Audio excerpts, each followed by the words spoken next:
What is up, YouTube? It is Onion Bomb here, and welcome back to another Honkai Impact 3rd reaction video. Today, we are continuing the giant animation and lore playlist for Honkai Impact 3rd. Like I said last time, if you missed the first one, we got the first 10 videos in. It was kind of a good sample of what's going on here. There are some things that I've already seen, but it's just been a while, and I'm going to be watching them more chronological order with some videos that are going to help, lore-wise for the videos as well, some of the animations, and also some lyrical videos for the songs, and just straight up just re-listening to some of the songs. And then some lore videos of people actually explaining some stuff, like Chapter 3, what we're about to get into. This was called The Unfortunate Story of Wendy. Last time we had Chapter 1 and 2, and I believe the next few things are going to be the next few chapters of the Honkai game. So, without further ado, let's get into it. After the events of Chapter 2 with the annual Valkyrie examination, Kiana, May, and Bronya finally get to go on their new mission. And the mission is to find the Gem of Desire in the New Zealand branch of the Shikso organization. Now apparently at the Oceania branch of the Shikso in New Zealand, they got wrecked the day before because a bunch of infestation with Honkai beasts. And amidst all this, the Gem of Desire disappears. But the bigger question is, what is this Gem of Desire? According to Himeko, the Shikso apparently got a hold of these 3 powerful Honkai gems 16 years ago, and after the second eruption, when Shikso finds these 4 gems, anti-entropy shows up and Shikso ends up lying to them, saying they only found 1 gem instead of the 4, which allowed them to keep the 3 for themselves and only 1 to anti-entropy. Now as for where these gems ultimately ended up, we don't know too much of it yet in the story at this point, but now we are just dealing with the Gem of Desire. Now, 3 years prior to the current event of the game, which would make... I think that's the first time I've heard of these gems. By the way, I'll try to add as much as I can to this, to me, watching these, like, the lore ones, but low-key, I may just, like, take the information in at times, because that's just, what I'm getting. Like, it's almost like an exposition dump in, like, a show. But I also want to add to it without being like cringe, like, oh, like 2013, oh my god, just like something like that, and just be kind of stupid. But I also want to add to it so it's like I feel at least a little bit better of it with like the whole like fair use thing. So 2013 at the time, the Shikso tries to use the Gem of Desire to create a weapon. Not that this video is gonna get anywhere near these videos. Like this one has 10K.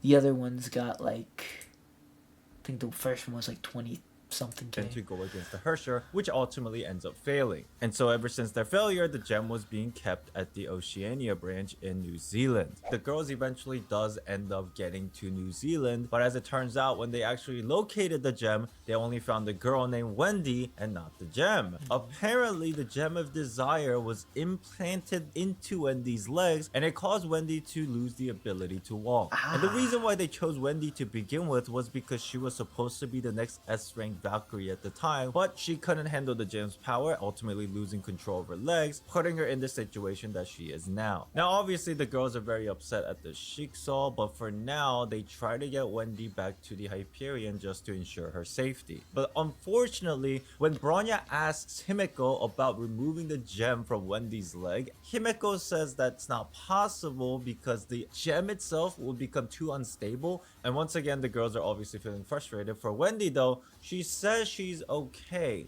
until out of nowhere, Wendy begins to release her Honkai energy for some reason, allowing the gem to corrupt her. Wendy obviously felt like she was being betrayed. Oh, dang. She's being manipulated. At this point, Wendy becomes extremely powerful, and the girls tries to fight her just to she try can to calm walk her now. down. But eventually, Wendy does escape during the battle and flies away. Witnessing what just happened, Himeko makes a report to Shikso, and they decide to dispatch an S-rank Valkyrie to capture Wendy. Watching this unfold, Bronya still believes in Wendy that she would not hurt anyone, but Himeko doesn't want to take any risks, putting her students in danger. But even Kiana butts in, suggesting that Wendy might be able to resist the Honkai corruption, just like how Mei did back in Nagazora. So hearing the plea of the girls, Himeko decides to tell them they have 30 minutes until the Shikso S-rank Valkyries arrive, and that they should try to find Wendy during this time period. Now at this point, the story progresses where the girls are trying to find Wendy, but now there's more bad news because Shikso just labeled Wendy as the 4th Hersher. Not to mention the S-rank Valkyrie that they're dispatching for Wendy is actually Turandar, who is one of the strongest S-rank Valkyrie at the time. And to make matters even worse, for some reason, anti-entropy battleships started approaching their location as well. So within this chaos, the girls are trying to find Wendy, but it becomes very clear that they're slowly running out of time. Then comes Teresa with the brilliant idea to help the girls. 公共チャンネルで S 級バルキリーの位置を実況したわ。ネゲンタロピーの通信システムは進んでいるから実況放送は聞き取られるはず。 And so with the help of Teresa, the girls eventually do manage to find Wendy, trying to persuade her to come back with them to St. Freya High School. Now seeing that Wendy's very frustrated and under a lot of mental pain, Bronya begins to comfort Wendy, talking about her experiences yet again. Bronya begins to talk about Sede, a strong and kind girl that was similar to Wendy. And just like Wendy, Sede was corrupted by the Honkai as well, but she was able to fight and get herself back. And with this talk, she decides to give it another shot. But this is when the crazy shenanigan happens with Cocolia, a mysterious voice that begins commanding Bronya to capture Wendy. Bronya obviously refuses, but for some reason, she begins to get controlled by Cocolia, who tells her to attack and stall Wendy until her main forces arrive. So unable to resist, Bronya begins her attack, surprising all the girls, and unfortunately for Wendy, she becomes upset yet again because it seems like everybody is trying to take advantage of her and they lied to her, and there's even a bigger level of distrust at this point. And so feeling betrayed by the girls, Wendy goes on yet another crazy rampage and begins her fight. So at this point, Kiana and Mei are basically stuck between a rock and a hard place. On one hand, they're trying to put some sense into Wendy. On the other hand, there's Bronya, who is attacking indiscriminately. And as the fight drags on, eventually Cocolia arrives to the scene, using her hidden mechs to capture Wendy after her being already exhausted from the fight against the girls. Then Cocolia commands Bronya again to capture the other Hersher, Mei. And just like everybody else, Mei is of course exhausted, so Bronya knocks out Mei and captures her, and she just cannot say no. And as Bronya attempts to also capture Kiana, Himeko and the Shikso finally arrives, making Cocolia and Anti-Entropy to retreat for the time being. メイとウェンディはネゲントロピーにさらわれてしまった。後から駆けつけた姫子はキアナしか救出することができなかった。 Oh dang. Mei and Wendy were 聖フレイヤ taken. 学園に戻ったキアナはメイ救出作戦を練り始めた。 Oh. So that is chapter 3. Now, obviously, chapter 3 is the first portion of the 2 parts of Wendy's story arc. As far as what's going to happen with the girls and why Cocolia is doing all this thing, we'll find out in the next chapter. But within this chapter, I found a few things that were very interesting, or I thought was pretty cool. So whenever Wendy was going through her internal struggle with her emotions and feelings, on the digital screen, or I should say the portrait of Wendy, it keeps going back and forth between her regular self and her corrupted self. Now, obviously, this is not something that's mind-blowing or crazy, but this chapter being released such a long time ago, they used something like this to portray her conflicting emotions. I thought was pretty interesting. I thought it was pretty cool. Now, as for Bronya, we get a little bit more of her backstory regarding her experiments and Sede, and now why she is being controlled. We have a better answer. In chapter 1, at the end of chapter 1, she was also seemingly being controlled by something, and now it's happening again, and obviously this is likely due to Cocolia. Now, speaking of Cocolia, why is it that she's collecting these gems? Why is it that she is capturing the Hershers like Mei and Wendy? As far as her motives and her goals, we'll eventually find out in the future chapters of the story. So if you enjoyed this video, make sure to hit the like button and subscribe. And thank you for watching. Let me know what you thought, and I'll see you guys in the next chapter. Thank you for watching. I'll see you guys next time. Interesting. So, Hello everyone, welcome to okay. Okay, so this is the truth behind evil Bronya. So yeah, because Bronya captured May. That is wild. Honkai Impact a rewind, and in this video, we'll recap what happens in Chapter 4 of the Honkai Impact 3rd story. Now, Chapter 4 is rather straightforward and direct, but there are quite a bit of lore drops that happens. So first, let's do a recap, then we'll discuss some of the lore. That's anything from just interesting to pretty deep things that we should think about going forward into the game's story. Following Chapter 3, where Bronya basically kidnapped Wendy and May under the command of Cocolia, Kiana, Himeko, and Teresa groups together to infiltrate the HQ building of ME Corporation. ME Corp is where Cocolia is currently operating out of. But as the girls are circling around the building to find a way inside, they realize it's pretty difficult because of just how heavily guarded the facility was. But while the girls were frustrated and were considering a retreat for the time being, out of nowhere, Bronya contacts the girls and tells them that she can try to help them get inside. Obviously, Himeko is suspicious of Bronya because, well, she's the reason why this was all happening in the first place, but Bronya continuously suggests that she wants to help, and Kiana, feeling that she isn't lying, they decide to accept her assistance and are directed to Building C7. Now, when they reach Building C7, Bronya proceeds to hack the entrance to let the girls inside and directs them towards the location of May. And amidst all this, we learn that the researchers working under Cocolia are attempting to surgically remove May's Herrscher core.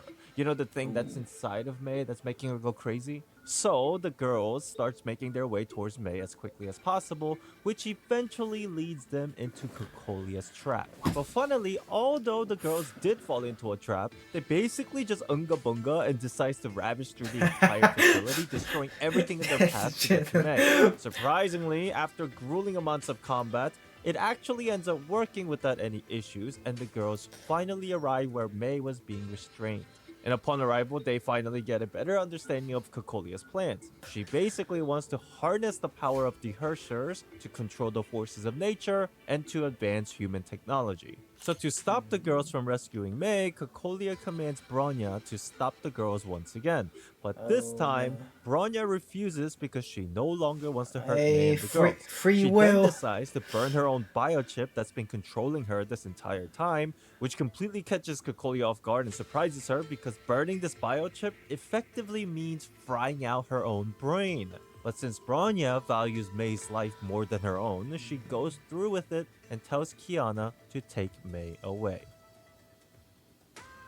After the crazy decision made by Bronya, May finally wakes up and is shocked to see her in critical condition, where Kiana explains that she's now in a coma. Teresa suggests that they might be able to save her once they get back to St. Freya High School, but amidst all this, Cocolia is pissed off about losing May, so she decides to speed up her experimentations on the fourth Herrscher, Wendy. With May now on their side, the girls proceed deeper into the facility to save Wendy, but as they make their way into the depths of ME Corporation, the girls begin to receive messages from Wendy. Now, if you carefully listen to the context of these messages, these are basically dying messages. For example, the first message is Wendy wanting to tell Bronya that she doesn't hate her anymore, as she learned that Bronya was being controlled this entire time. Wendy then questions Teresa about the identity of the person who first suggested that Wendy takes part in this Gem of Desire experiment, to which Teresa confirms that it was actually her all along. But instead of having animosity towards Teresa,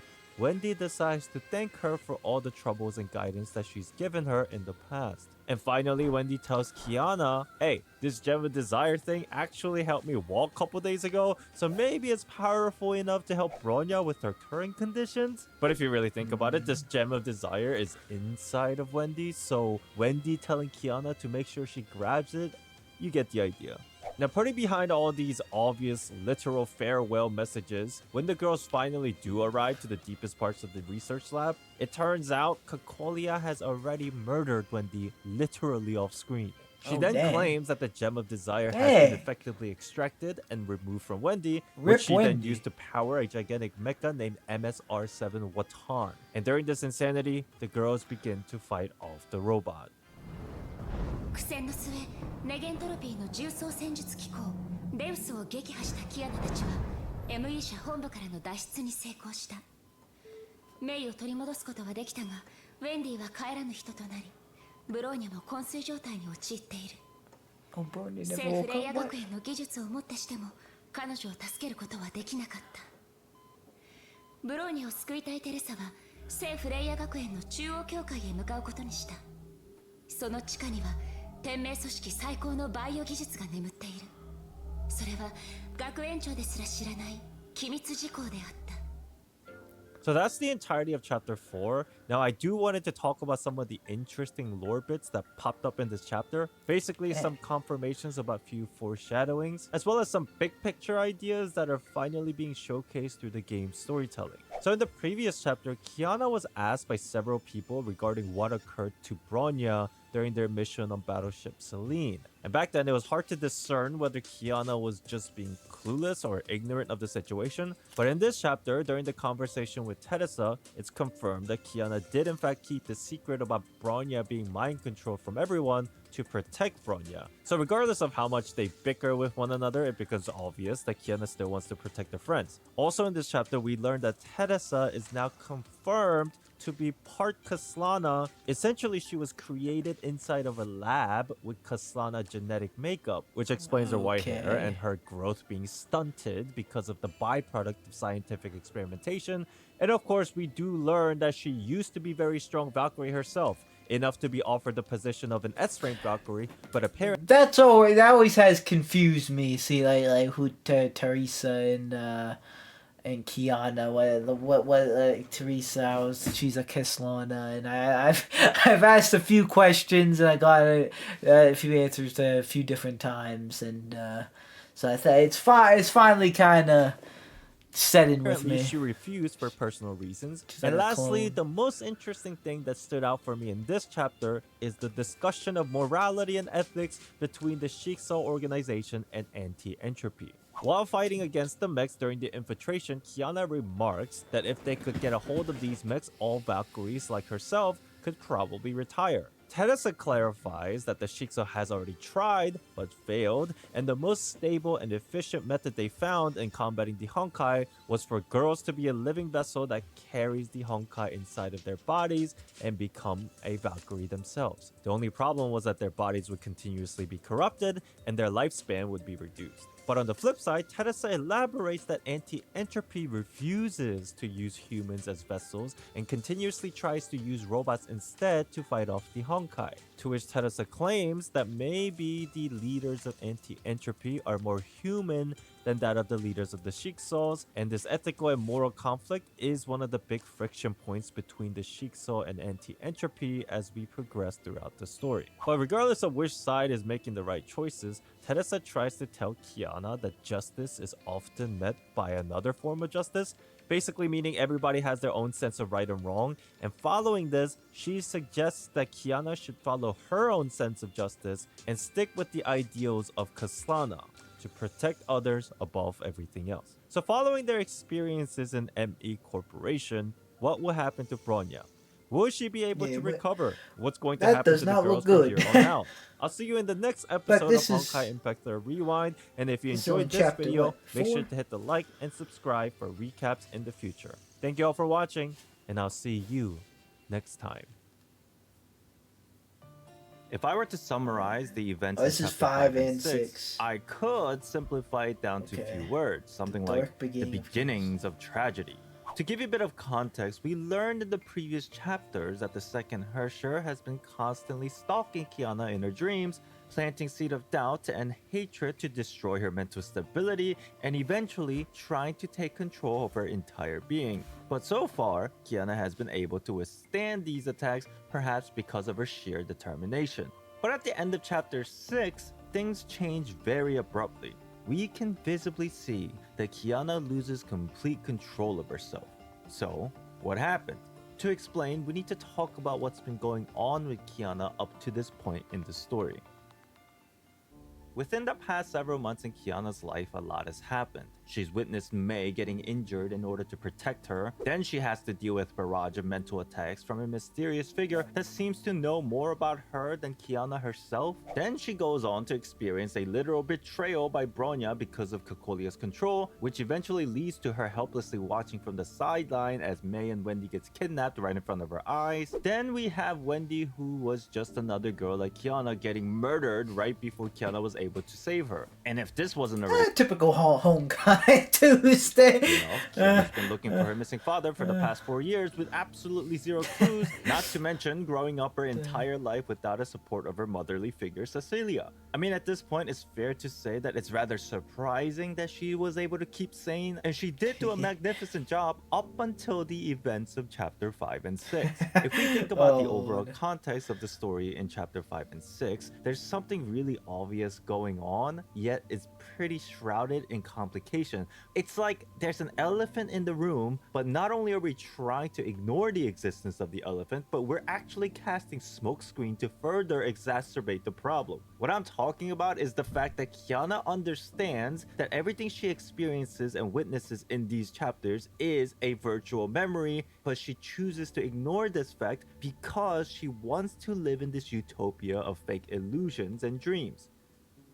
So basically what happens is that Teresa goes into a virtual historical memory bank of sorts in order to find a way to cure Bronya's conditions, and Kiana just happened to follow Teresa into this virtual memory space, going back to Siberia in 2000 when the second Honkai eruption actually happened. Now, obviously, going into this, Kiana realized something was weird, and she eventually found out that everything and anything that she sees in this place is virtual and fake. But just out of curiosity, she progresses just to understand what really happened to her father and mother in the second eruption. Eventually, Kiana would group up with Siegfried and Teresa of the past to try to take down the second Herrscher before Cecilia gets deployed, but sadly, they fail miserably, and with no other choice left, Jigsaw ends up sending Cecilia to deal with the second Herrscher, even though she was still recovering from giving birth to Kiana. So at least so far, Kiana is still very aware that everything she is seeing is still just a memory. But what happens next starts causing some problems. You see, Kiana slowly becomes too invested in her emotions within this virtual world, partly because of the fake reunification between herself and Siegfried, her dad,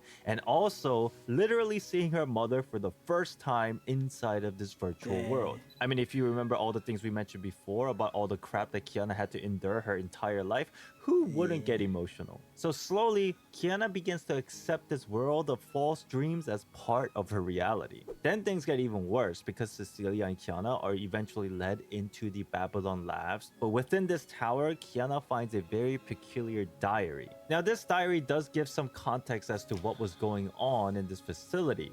But there is something else in this diary that stands out to Kiana. 心の中で唱えれば、すべての願いを叶えてくれる。Ich liebe dich. Now, for whatever reason, every time that Kiana would chant this magical spell, everything ends up coming true, like having intimate moments or playing video games with Cecilia. But the weird thing is, every time it does come true, it's almost as if the memory space is beginning to alter its reality. And this essentially becomes the nail in the coffin for Kiana. You see, in the very beginning, she knew this was all an illusion. Then, because meeting with her parents, she becomes too invested and she can't control her emotions. And the storytelling in chapter 5 and 6 clearly show this in a progressive manner. Now, if that wasn't already crazy enough, at the end of chapter 6, we can see what actually breaks Kiana. And it's the moment when this beautiful dream of hers comes crashing down. Because at the very end, Kiana abruptly wakes up after Teresa finds her in the basement of St. Freya High School, questioning what she's doing here. Kiana is obviously confused. Then out of nowhere, Fuha breaks in and begins to tell Kiana that all the things she just experienced were actually not even a virtual space. Rather, it was the second Herrscher using fake memories and visions just to attack her mentally, and that she's been standing still this entire time in the basement of St. Freya High School. So if you really think about it, everything Kiana experienced, or even the things that she thought she knew, like this entire thing being a virtual memory space, it was all a lie. So Kiana now completely freaks out, and under the directives of Otto, Fuha captures Kiana and escapes to Jigsaw HQ. Obviously, there are many unanswered questions, like why the second Herrscher is even inside Kiana's consciousness, or what Otto is trying to do with Kiana, which will all eventually be explained in the later chapters. First But time Otto this got emotional mentioned in these struggle and chapter roller coaster videos. of Kiana, particularly in chapters 5 and 6, I feel it's something a lot of players overlooked or maybe even forgotten altogether. Because if I really think about everything that happened previously and what is happening in chapter 5 and 6, I personally think this is definitely the beginning of the hardships and sadness that we will experience throughout Kiana in the future. But that's just my opinion. Now, after Kiana gets taken away...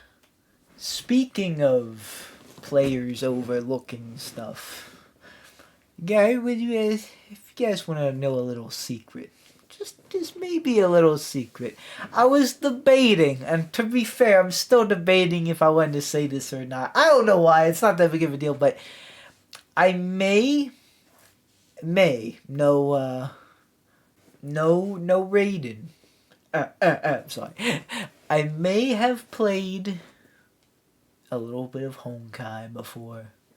I may have played up to these chapters. Those videos will come. I didn't know. I didn't really know how I was gonna do them. If I wanted to do like after this or alongside this or before this. Clearly, I chose not before, but maybe alongside. We'll see. But it has been a little while since I experienced these chapters because I played it and then it's kind of like an ongoing thing a little bit. That video will come at some point. But a lot of these chapter recaps, like it's not the first time I'm hearing a lot of this information, but some stuff I did either go over my head or I must have forgotten or like I didn't pick up on. Like for example, the gem being in Wendy's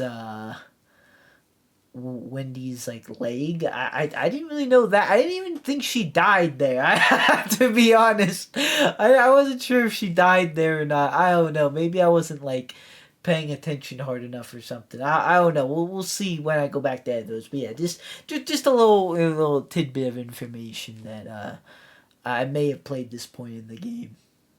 And those videos will be a thing at some point, hopefully soonish.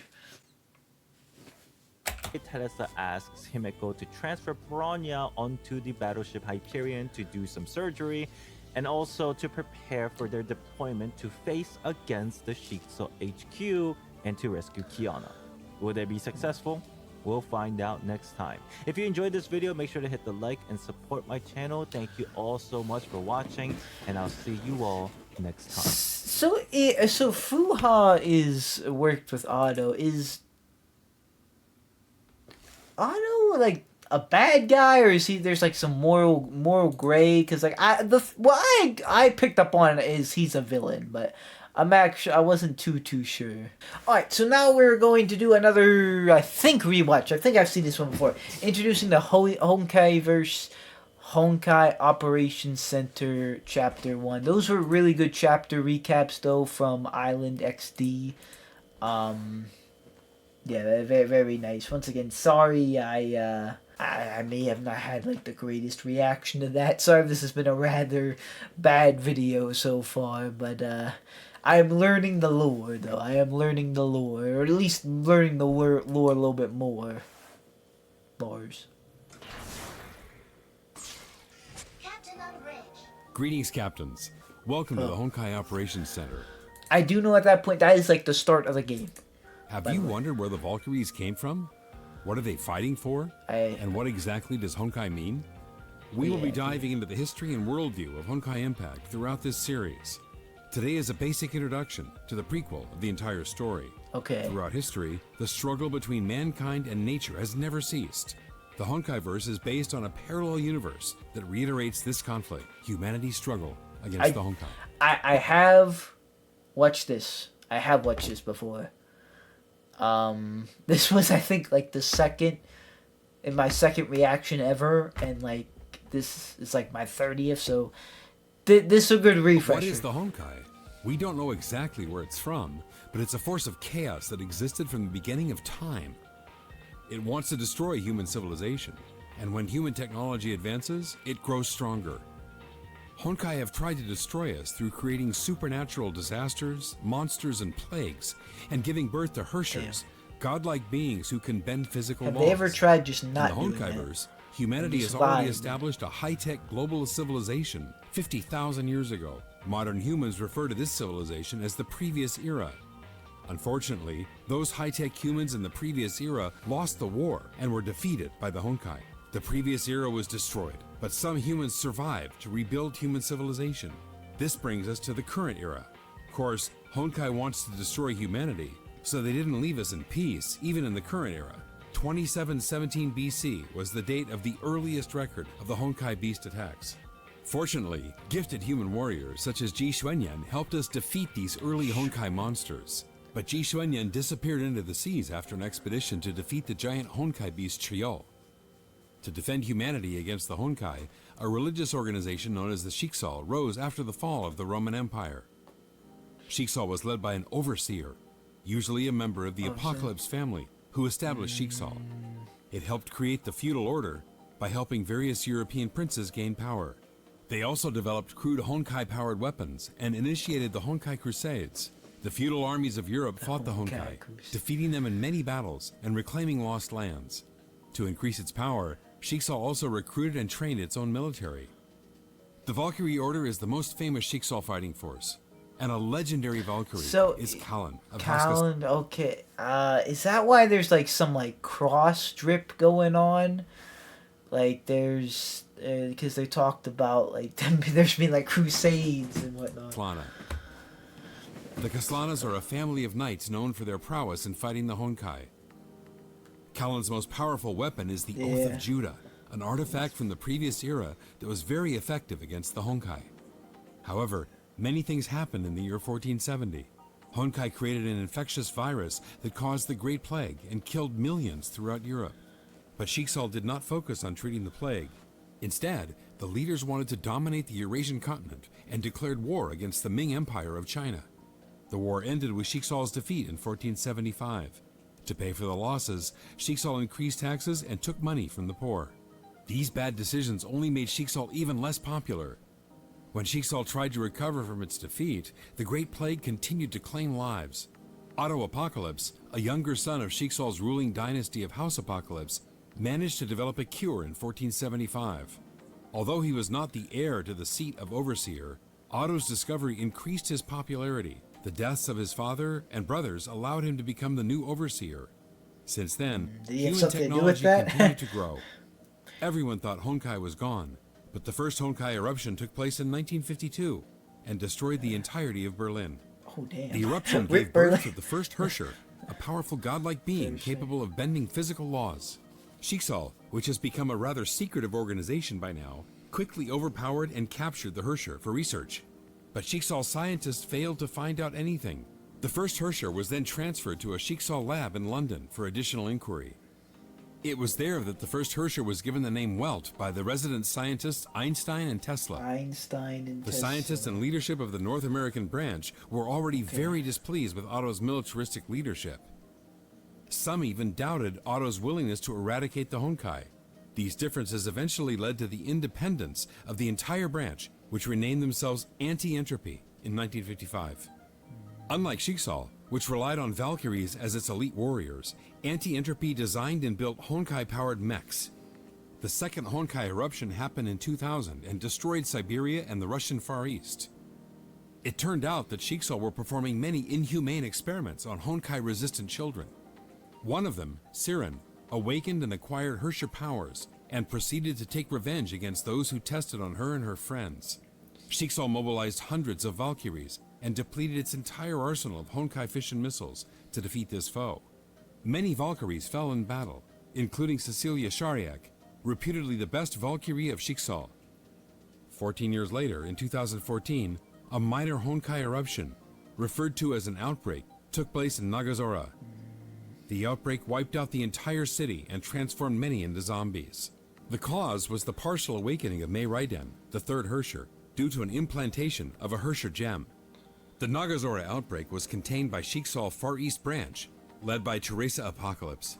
The few survivors of the event, Kiana Kaslana, Mei Raiden, and Bronya Zajcek, were then enrolled in St. Freya High School, The big a three. Valkyrie training school built by Teresa Apocalypse after the Second Honkai War. Now we can finally move on to the events in the game itself. Honkaiimpact 3rd starts in the year 2016. You are the captain of the flying battleship Hyperion of Shiksal East Branch. You will lead Kiana Kaslana, a brash and hot-headed Valkyrie trainee, and her other friends into battle. That's another thing that confuses me still, even with how, like, just dipping the toes in the game a little bit. What? I don't know. Sometimes they act like there's like you are a character, like you're the captain, but then like the actual gameplay, like it doesn't really like. It doesn't mention you. It doesn't mention a captain in like the story at all. It's just like a almost like an in-game thing. Or not. It's hard to like it's not like a can. It's just like a main menu thing or something. We hope this provides a basic understanding of the important events and forces of Honkai Universe. The rest of the history will continue in future episodes, following the life of Kiana, Mei, Bronya, and other Valkyries in the Honkaiverse. Watch this. Ready? Watch this. Watch this. Okay. That we of course Mei, Kiana, Bronya, right?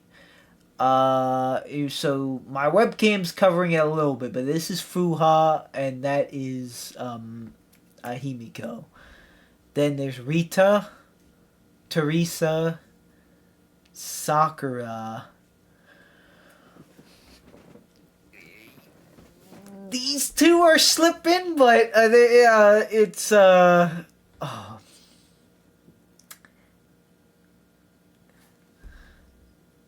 Rosalia and Lil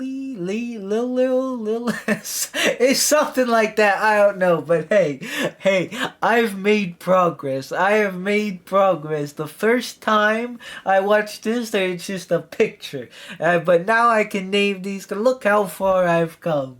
Look how far I've come. Alright, I think I am going to end that one there, man. I know I didn't watch the most, but there were a few longer ones. Like, I think the one was like 10 minutes. No, it was like... Somehow we only watched 4 videos. I don't know. It says the recording's been 40 minutes. I didn't think it... I guess there's... So, okay, wait. Yeah, so wait. 7, 8, 6, and 6. I guess...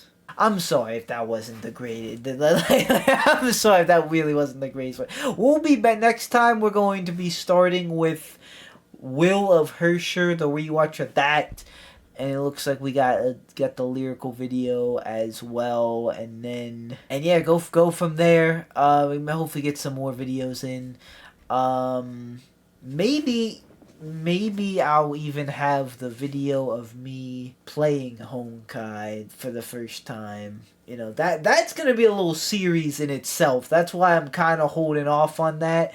And I was kind of keeping that under wraps. Not like, you know, just to be weirdly discreet, but just because I didn't know when that was gonna be ready to upload. I still don't. I don't know how much I want to like do with that. I may want to do a little bit more editing than I do with these videos, or I may not. I don't know yet. I don't know yet. So yeah, just stay tuned. Stay tuned. We're gonna continue this playlist, and we're going to continue. Or we're gonna start maybe me actually playing it. I do have a gaming channel, but I'm going to upload this Honkai stuff to my main channel, just because, you know, with all the Honkai stuff, I want to keep that all in the same thing. The gaming channel is mainly for, like, just game stuff that I want to play that, but this kind of relates to, like, a reaction type of thing, so I'm going to keep that here. So that'll come on this channel at some point, and we'll keep going with this, with this Honkai playlist. You know, where, you know, didn't get the most watched, but that's just gonna do it sometimes. You know, sometimes I like I said, I did a quick scroll, and I did another quick scroll, and I think I peeped that it was like there was like a 30-minute, yeah, there's a 36-minute video there chilling. That is gonna be an interesting one, but hey, more content for me. and you. So nice. Thank you guys so much for watching. Like or dislike, subscribe or don't subscribe. You know, it's always up to you. I will see you guys in the next video. Watch it for me. Goodbye.